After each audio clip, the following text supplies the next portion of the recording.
Si continuamos con el estudio de los músculos de la cabeza, vamos a ver ahora los músculos de la masticación.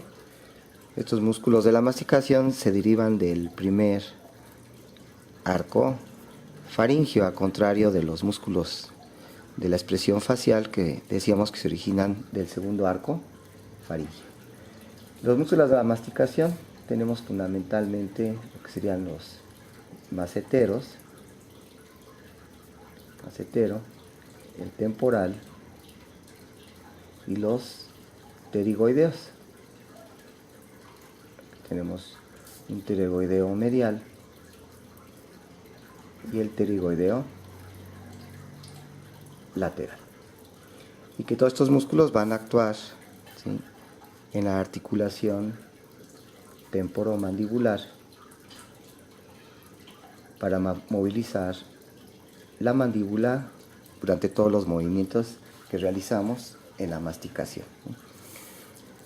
Si vemos una norma lateral del cráneo, procesos mastoides, la bóveda craneal, los huesos nasales, la abertura piriforme, la maxila.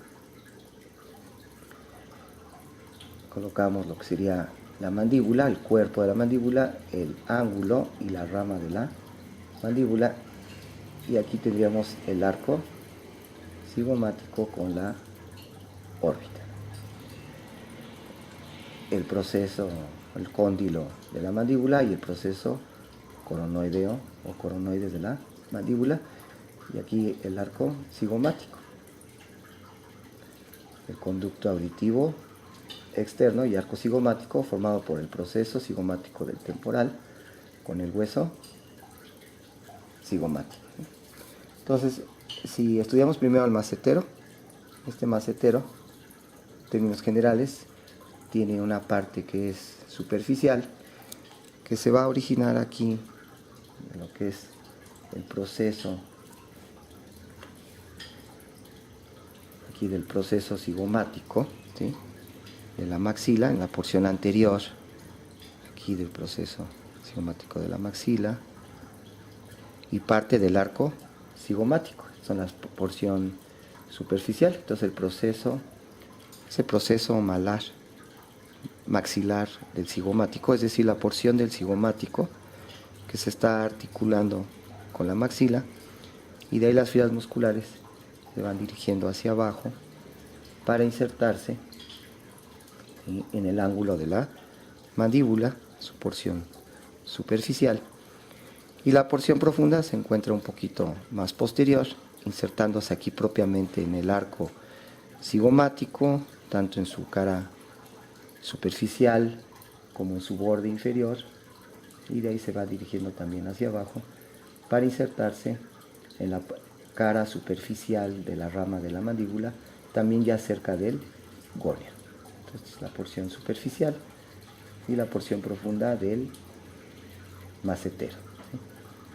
Entonces, en términos generales, va del arco cigomático a la porción superficial de la rama mandibular y se extiende cerca del gonion o ángulo de la mandíbula. Este músculo macetero se relaciona hacia atrás, ya veremos, con la glándula parótida, y superficialmente al músculo macetero encontramos la prolongación facial de la glándula parótida, y de la glándula parótida saliendo el conducto parotidio, que pasa superficialmente al músculo macetero y posteriormente, decíamos, perfora al músculo bucinador que llega a la comisura labial. Es las relaciones del conducto parotidio, antes llamado de estenon, de la parótida. Entonces, ese es el músculo macetero, cuya acción va a ser elevar a la mandíbula. Ya decíamos que estos músculos van a actuar sobre la articulación temporomandibular. Si continuamos ahora, vamos a estudiar el músculo temporal. Entonces, este músculo temporal, ponemos detrás de la cara lateral del cráneo, la maxila, y vamos a poner aquí la mandíbula, el cuerpo y la rama de la mandíbula con el cóndilo y el proceso coronoideo. Conducto auditivo externo y aquí el proceso cigomático del temporal y lo vamos a cortar en su unión, ¿sí?, con el hueso cigomático. Entonces vamos a cortar aquí el arco cigomático, ¿sí? Tendríamos aquí la línea temporal superior y aquí la línea temporal inferior que se encuentran en el hueso parietal. Aquí estaría como referencia el terion con el ala mayor del esfenoides y aquí la escama del temporal. Entonces el músculo temporal se va a estar insertando aquí en la escama del temporal y también se inserta en la aponeurosis que lo cubre, que es la aponeurosis del temporal. Entonces, está insertando aquí en la escama del temporal principalmente y en la aponeurosis del músculo temporal. Tiene unas fibras anteriores, medias y posteriores. De ahí las fibras musculares se dirigen en forma de un abanico hacia abajo, van confluyendo, pasan en la fosa temporal que está limitada por afuera por el arco cigomático y medialmente por la escama del temporal con las alas mayores del esfenoides.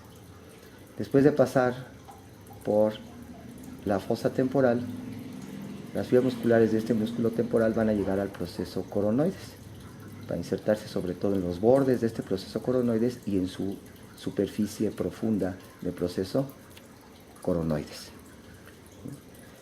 Este músculo temporal va también a elevar a la mandíbula y también provoca retracción de la mandíbula, es decir, la dirige hacia arriba y hacia atrás, sobre todo las fibras posteriores del músculo temporal. El músculo temporal está, si vemos en otro dibujo, aquí sería la línea temporal superior. En la línea temporal superior se está insertando la aponeurosis del músculo temporal, que cubre al músculo temporal y se va a fijar hacia abajo a lo que sería el borde superior del arco cigomático. Y la cara profunda de esta aponeurosis del músculo temporal sirve para que se inserten también las fibras del músculo temporal. Entonces aquí vendría la aponeurosis músculo temporal, que hacia abajo, ¿sí?, se aleja del músculo temporal para insertarse en el borde superior del arco cigomático. Este músculo temporal, superficialmente al arco cigomático y después superficialmente a la aponeurosis del músculo temporal, inmediatamente por delante de lo que sería el conducto auditivo externo, va pasando la arteria temporal superficial, que ya veremos que es rama de la carótida externa y que la podemos palpar aquí por delante del conducto auditivo externo, pasando sobre el arco cigomático y después sobre la aponeurosis del músculo temporal. Y profundamente al músculo temporal, es decir, dentro de la fosa temporal, ya veremos que se encuentran ahí las arterias temporales profundas, anterior, media y posterior, que se pueden disecar al desinsertar al músculo temporal de la escama del temporal. Por último pasaríamos a ver los músculos pterigoideos, el medial y el lateral. Para poderlos estudiar vamos a hacer una vista posterior del cráneo y vamos a poner lo que sería el dorso de la silla turca con las clinoides posteriores, y en este sitio vamos a representar el corte entre el proceso basilar del occipital y el cuerpo del esfenoides.